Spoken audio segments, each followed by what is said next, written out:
The Railway to Kakia, 9211. By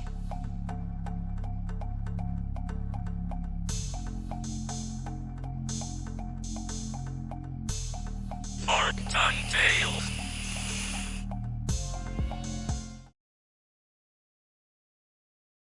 Looking across the tracks and seeing no signs of train activity, Noah knelt down at the platform's edge.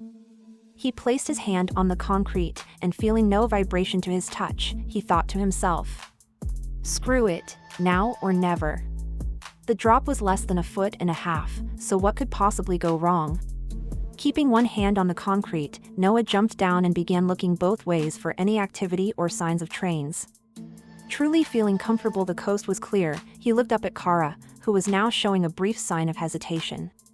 Nervousness was on her face and her body language now had hesitation.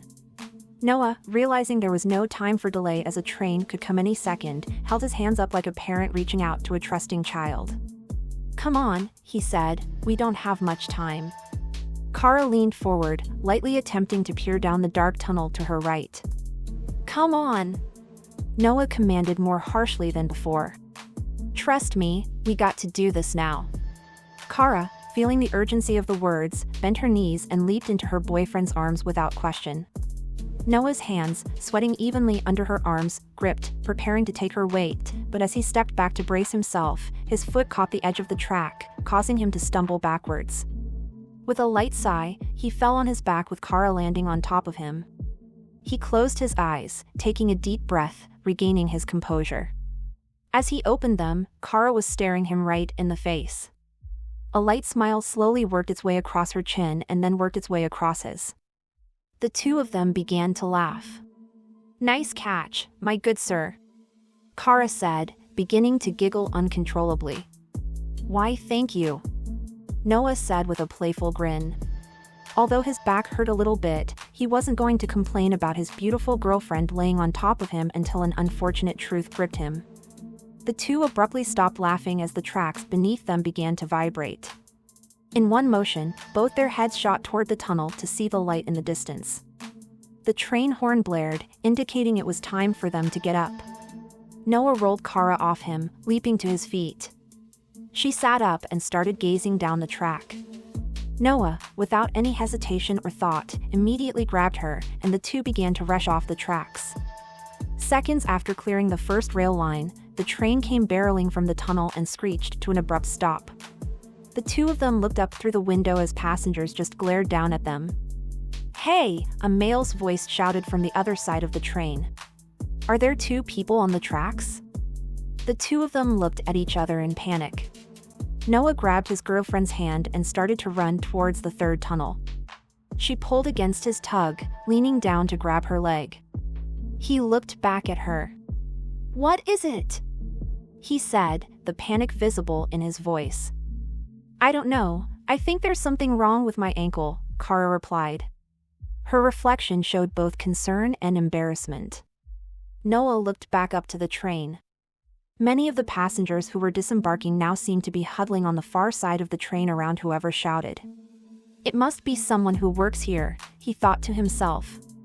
Knowing it was now or never, he bent over, thrusting his shoulder into Cara's stomach and picked her up. He then began to sprint toward the third tunnel, hoping to disappear into the darkness before anyone knew where they went. Having no real time to react, Cara just braced herself while she laid over his shoulder and held on for dear life. The voice, closer than before, shouted, "Hey! Is there someone over there?" Completely ignoring it, the two continued as the tunnel was mere yards in front of them.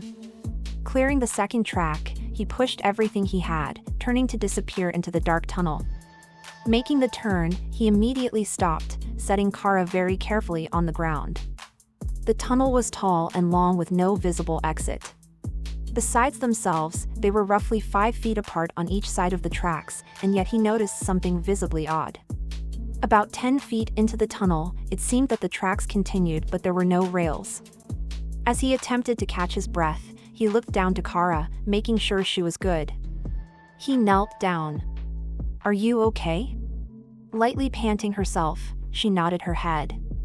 "Yeah, I'll be fine." Noah stood back up and approached the tunnel entrance. Very slowly, stealthily, like something out of a spy film, he peeked his head around the corner back toward the train.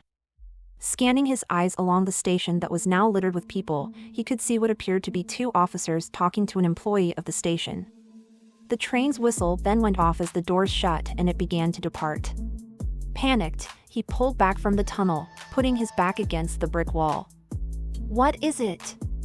Cara said. Noah, thinking he had no time to waste, calmly stated, "We got to go." In a single motion, he then bent down to Cara, picking her up and throwing her over his shoulder again.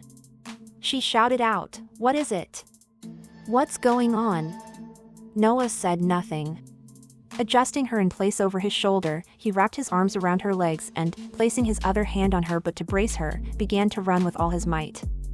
"There is no way I'm going to get arrested in a foreign country.